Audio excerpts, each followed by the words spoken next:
Welcome on the stage our keynote speaker who has over 25 years of working in the global supply chain organization in a wide variety of roles and has broad experience in the private sector with blue chip companies. So you look at pharmaceuticals, retail, manufacturing, transportation organizations.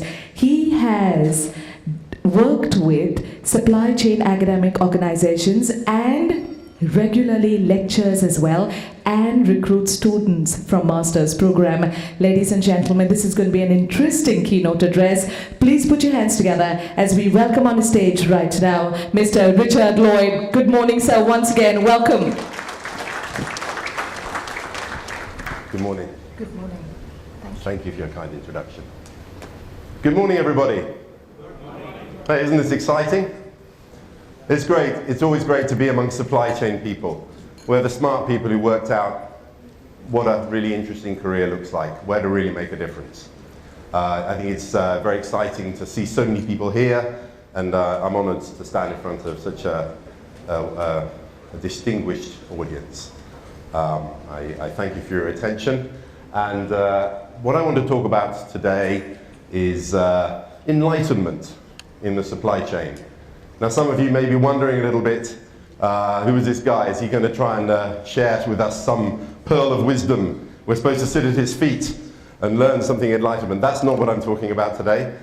I'm talking more about the great thing that happened in Europe, particularly in the 17th century, where we had this thing called the Enlightenment, where we decided that we could run society, or intended to run society, on a rational basis. Now, we're supply chain people, and we believe that we can be rational and we can organize the world in a better way, as we've just seen on those videos. Things moving around the world, we can be smarter, we can do things in a way that makes sense, which saves money and reduces the carbon footprint, which are key things that we're interested in. And this has been an emerging sector. When I first went off to study for my master's over 25 years ago, we didn't really talk about supply chain, we talked about logistics. And people really talked about it was like trucks and sheds. This sector has moved on a long way from there, and we're now looking at global planning solutions and very sophisticated technology that's driving this forward. And we've made big steps forward. Globally, things are far more sophisticated than they were 25 years ago.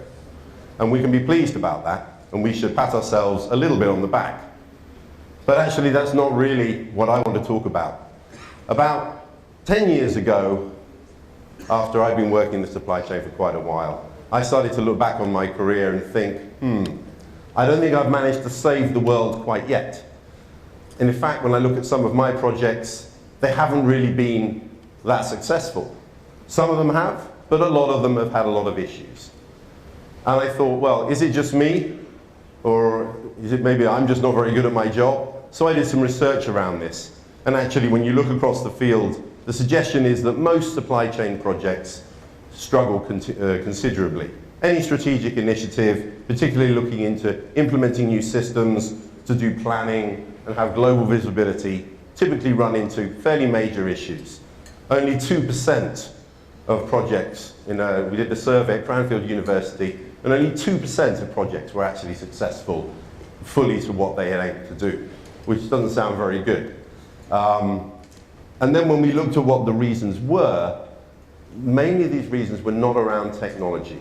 They were not around, we can't do the maths. The problems were more around the human side and the organizational side and the leadership. Which was interesting for me because I thought always of supply chain as being a rational, tangible, mathematical thing that we could nail if we were smart enough. But it turns out there's all this kind of soft stuff which underpins it all. And if you haven't got that lined up, it makes it a lot harder. Now, of course, as a supply chain guy, I didn't really have very much knowledge about how to talk about this stuff. So I went back to college and started studying change at Oxford University. And what I want to share with you today is a couple of ideas that I picked up on that course, which I think are particularly relevant to our issues in trying to change the world in our supply chain. So the first thing I would like to share with you is the situation we have in the UK right now. So things are not going terribly well. We're in the process of a fairly radical strategic change to our global supply chain. We decided to part company with the European Union. So this is a photograph I took driving my son to university a couple of weeks ago, driving up the M1 through the middle of, we're getting to the north of England. And this is a sign that basically says freight and movements over to the EU over the next, well, in the next month from the 1st of November, may, not will, may change. This is not a project that's going terribly well, you can imagine. You may have seen the odd thing in the news about our discussions with the EU. We have a new Prime Minister. And overall, our implementation of this new strategy for our supply chain, and I'm not going to say whether or not I agree with it, that's a different question, we can talk about that some other time. But even if we assume this is a good strategy, how well is it going? We're really struggling with this. And if we look at the leadership approach that we've had in the UK, this has been treated actually as a technical problem. What Theresa May did was she kind of disappeared into a room for about 3 years and kind of came up with her strategy and her deal without really involving anybody else. And as we know, that hasn't really gone terribly well. And I think this is very relevant to any of the projects that I've seen in supply chain.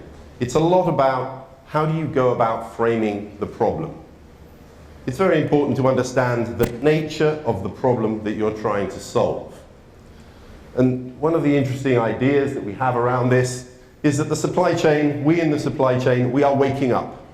I think we were asleep all the way through the 50s and the 60s, and then in the 70s and even the 70s, and then in the 80s we started to think about the global inefficiencies in the supply chain, and here we are in the recovery room, coming round. And over the last 10, 15, 20 years, we've become more and more aware about the problems that the supply chains have, the inefficiencies they have, and the impact they have on the planet. So we're like a patient waking up in the hospital wondering, how did I get here? What happened? Was it a car crash? How did I get here? But we're beginning to understand a little bit about the nature of the problem. And we essentially have an organizational issue. And every organization has people who have a perception of what's going on in the organization. And we have people who have knowledge of the organization. So on the left-hand side, the top left-hand corner, there we have management. Management know very well what they would like their organization to do. They know what their strategy is, and they kind of have a vision about where they would like the organization to go. They like, in the supply chain terms, they want to use the supply chain to enter new markets, to offer a certain service level, and to reach certain customers. But they don't really know actually what's happening from day to day in the organization. Now in the left, we're in the black boxes where nobody knows anything. We don't have to worry about that. But over here on the right-hand side, we have people who have knowledge about the organization. These are the people who work in the plants, who work in the distribution centers, the people who really know the detail, the day-to-day operations of the organization. They have a very good idea about what's happening from day to day, but they have a problem in connecting that to the overall picture and the overall strategy of the organization. Where we're trying to get to is this nice shiny white box in the top right-hand corner, where we want to have both knowledge of the strategy, but also visibility of the detail of what's going on. Now this was a problem that Herbert Simon just pointed out, and he called it bounded rationality. So the idea was, our challenge for anybody making any decision is that normally they don't have all the information they need in order to take the optimal decision. So our rationality is limited, it's bounded. When it used to be, if you went to buy some furniture, say you wanted to buy a sofa, you might have a look at a few different shops and then you buy a sofa, wondering maybe I'm not getting a very good price, it seems to be better than the other couple of sofas I've looked at. That now is changing. Now you can go on the internet and you can very quickly look at the different prices. And so we start to take better decisions. Now as a consumer, this is relatively easy. But in a large global organization, trying to decide what should be shipped where and whether I should use this route or that route and which is the best option, this is very hard to know what the globally correct decision is to do. So people do what Herbert Simon called satisficing, which is they kind of satisfy as much as they can in a sufficient way. We know that the decision is suboptimal, but we take the best we can. So this is when we talk about this as a rational problem. We're saying rationality is bounded. But as I said at the beginning of the talk, this isn't only about rationality. So for this, I need to tell you a little story. There was recently an exhibition in the British Museum around satire in history. Now this is a brick which has Nebuchadnezzar's print on it. For those of you who don't remember who Nebuchadnezzar was, he was a king in about 650 BC in Baghdad, and he did a lot of building. He built a bridge over the Tigris River, he built an early library, and possibly even the first museum. He was kind of a guy who did building. He did a lot of other stuff as well, and he went a little bit crazy towards the end of his life. But one of the things he said was, on all the bricks that he used for all the building that I do, I want my stamp on it. Because he was king of kings, and he wanted to brand everything with his own Nebuchadnezzar brand. He was a guy with quite a big ego, I think. So he stipulated this. Now why is this interesting? Well, over here we have Zabina. Now who was Zabina? Now you will see we have a similar print on a brick here. But at the top right-hand side you can see written in ancient Aramaic, Zabina. Now this was Zabina. We don't know who exactly Zabina was. It was probably one of the brickmakers doing the stamping. And so there was Zabina stamping out bricks day after day. And one day Zabina thought, look, I'm going to write my name on this brick. Which is satire, right? Because you've got the king of kings. He's got his stamp on it. And there's little Zabina, just a humble brick stamper, writing their name on a brick. And it's come down into posterity. Now what does this tell us? Well, first of all, it tells us that people have been making jokes for a very long time, which is nice to know. But it also shows us that you can't make individuals do exactly what you want them to do. At the low level in your organization, whether it be the most lowly picker in your warehouse, they will do mainly what you want them to do, but they will also have their own opinion. And I believe this is because the human spirit wants to be individualistic in its work. People want to express themselves. People want to do something different. And I think we ignore this at our peril. When we're trying to implement a new global supply chain planning process, if we ignore the local, the personal, the individual, the human side of it, we're going to struggle. And the Japanese have an interesting idea which is called Ikigai. So I don't know if you're familiar with Ikigai, and I don't know if I'm pronouncing it correctly. But Ikigai is the idea that you can balance the 4 elements of your life. You try and do what you love doing. With any luck, you're good at it. And then you get paid for it, and that which the world needs. Now this again is a very rational point of view. Ideally, everybody does this in equal balance. But in reality, it doesn't work like that. We all know that we have a tendency to move away from this theoretical, perfect position, and people start to do, either they move into a very vocational area, which is about doing something to save the world, or they can move over something where they're very passionate about. And so people find themselves moving away from here. Now when we do projects, and when we think about the supply chain, what we have traditionally had in our minds is economic man.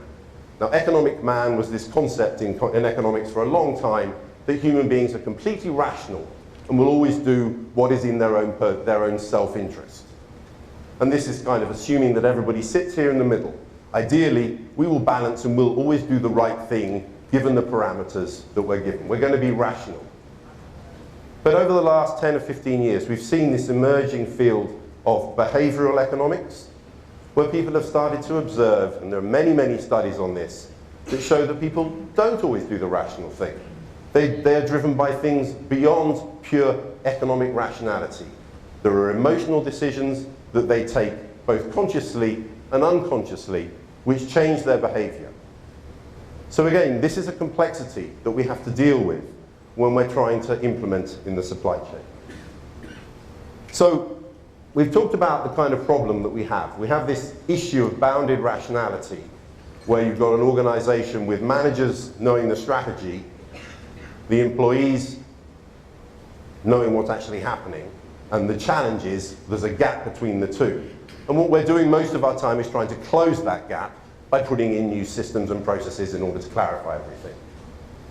Now, in the world of change, when we talk about solving problems, there's a theory that says the nature of the problem very much defines the approach that you should take to solve it.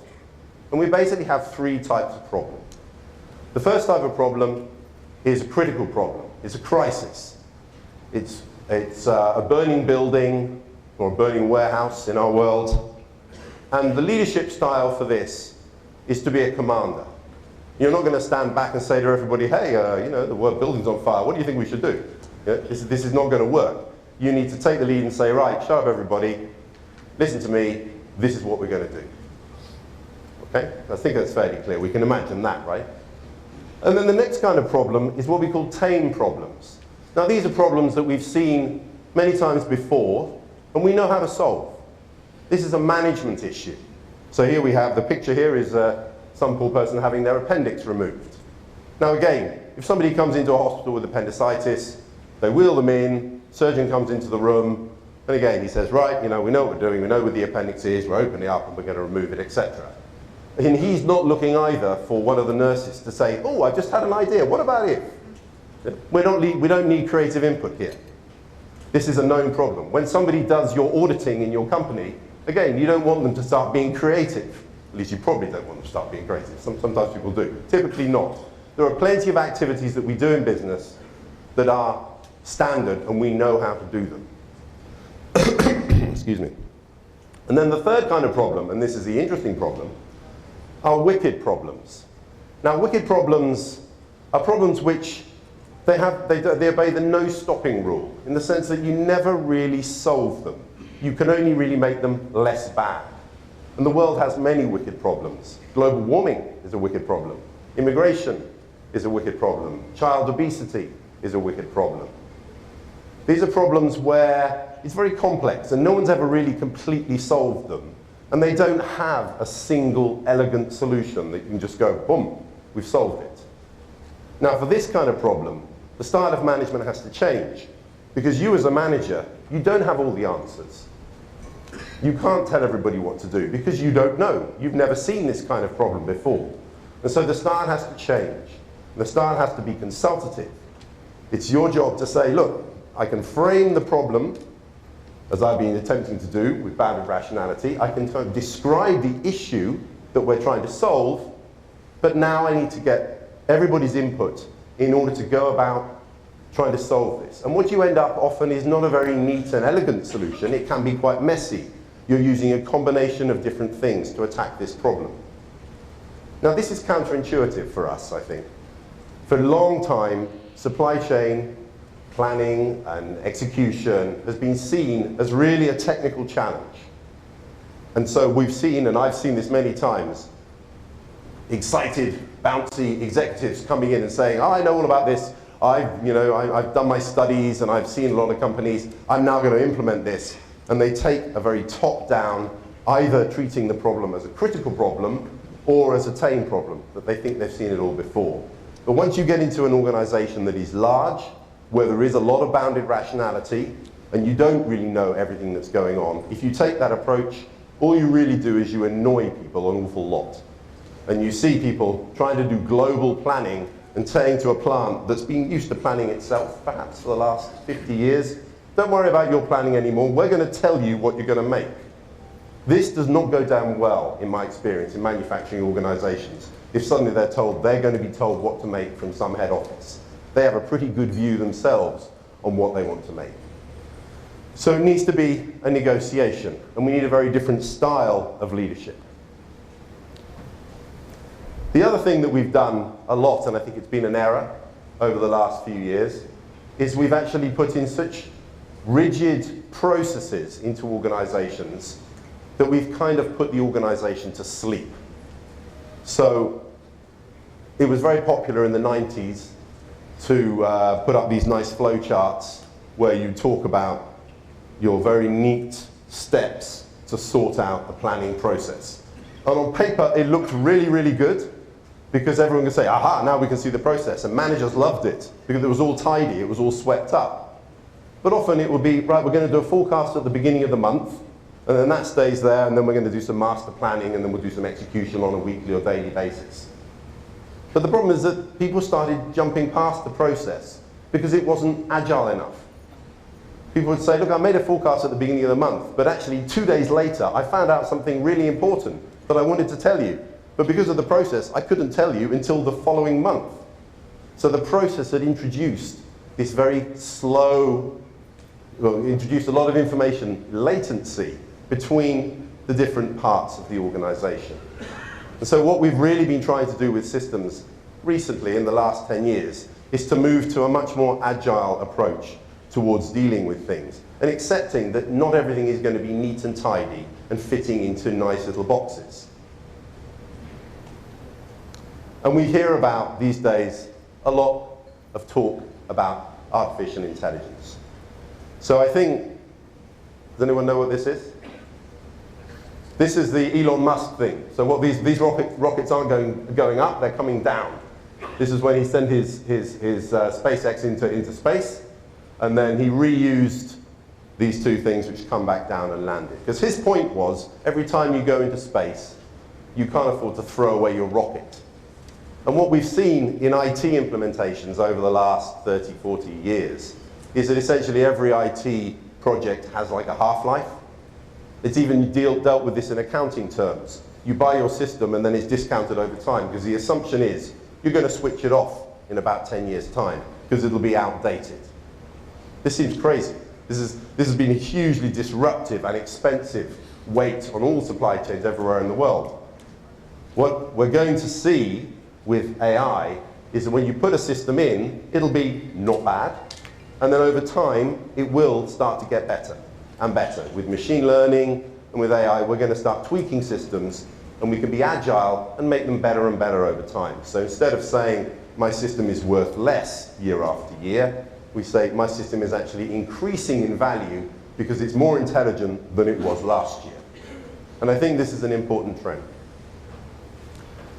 So where does this take us? We've said rationality on the one hand is great, and we are the Illuminati. We're supply chain Illuminati. We have a great vision for where we want to go. But at the same time, it doesn't look like just arguing this from a rational point of view is going to really get things done. We're going to need to be subtle, low ego, high emotional intelligence leaders in order to make this stuff fly.